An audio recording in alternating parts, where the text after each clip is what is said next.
Une petite réaction de notre invité, Lou Bémont-de-Senneville, journaliste au journal La Croix.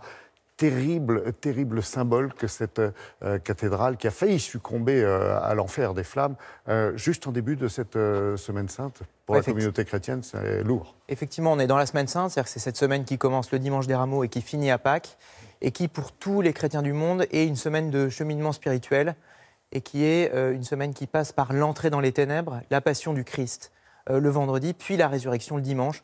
Donc le symbole, l'image de cette cathédrale brûlant est d'autant plus forte pour les catholiques.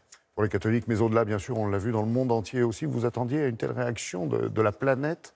C'est difficile de dire à quoi on s'attendait, tant l'événement auquel on a assisté cette nuit était inattendu. Mais c'est vrai que les réactions sont venues de partout. Les cathédrales du monde entier, les églises du monde entier ont fait sonner le glas, qui est cette cloche qu'on sonne pendant les funérailles. Et les évêques, les prêtres, les fidèles du monde entier ont prié pour Notre-Dame.